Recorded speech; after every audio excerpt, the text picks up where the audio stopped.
मध्य प्रदेश के बैतूल जिले के अंतर्गत आने वाली मुलताई विधानसभा सीट पर मुख्य रूप से भारतीय जनता पार्टी और कांग्रेस दोनों के बीच मुकाबला टक्कर का होते रहा है, लेकिन कभी भी किसी को लगातार 2 बार जीत नहीं मिली।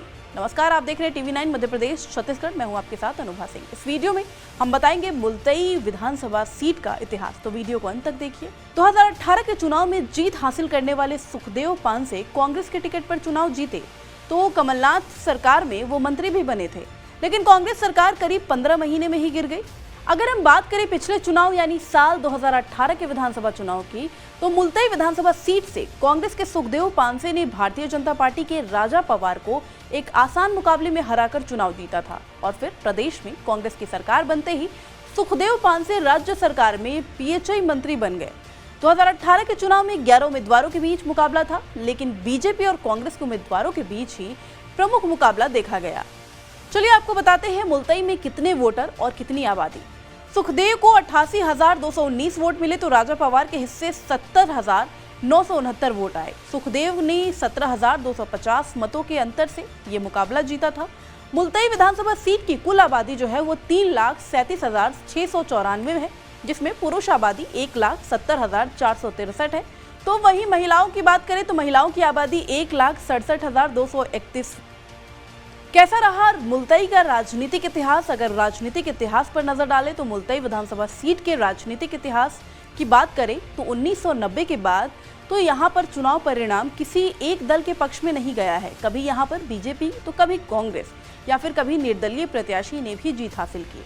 1990 के चुनाव में बीजेपी के मणिराम विजयी हुए थे, तो 1993 के चुनाव में कांग्रेस के पीआर बोडके जीते थे। 1998 के चुनाव में बाहर से आकर किसानों के हित में लड़ाई लड़ने वाले निर्दलीय प्रत्याशी के रूप में डॉक्टर सुनीलम ने अप्रत्याशित तरीके से जीत हासिल की। बोडके दूसरे और बीजेपी के अशोक तीसरे स्थान पर आए। 2003 की बात करें तो 2003 के चुनाव में बीजेपी ने जीत हासिल की थी, लेकिन 2008 के चुनाव में कांग्रेस ने बीजेपी से ये सीट अपने नागपाले में कर ली। फिर 2013 के चुनाव में बीजेपी फिर यहाँ पर विजयी हुई और कांग्रेस के सुखदेव पांसे को हरा दिया। 2018 के चुनाव में सुखदेव ने पिछली हार का बदला लिया और बीजेपी को हराकर विधायक बन गए। अगर इस सीट का जातिगत समीकरण की बात करें तो यहाँ अन्य पिछड़ा वर्ग जातियां निर्णायक भूमिका में हैं, जिनमें कुंबी समाज पहले स्थान पर है, दूसरे स्थान पर पवार समाज है, तीसरे स्थान पर आदिवासी समाज है। चौथे स्थान की बात करें तो चौथे स्थान पर एससी वर्ग के लोग आते हैं। इसके अलावा किराड़, रघुवंशी, साहू और मुस्लिम समाज के भी मतदाता हैं।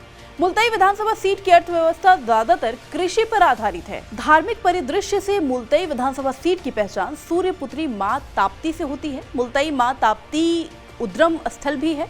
यहाँ से निकलकर मां ताप्ती मध्य प्रदेश के कई जिलों से गुजरते हुए गुजरात तक पहुँचती है और उन्हें गुजरात की लाइफलाइन भी कहा जाता है।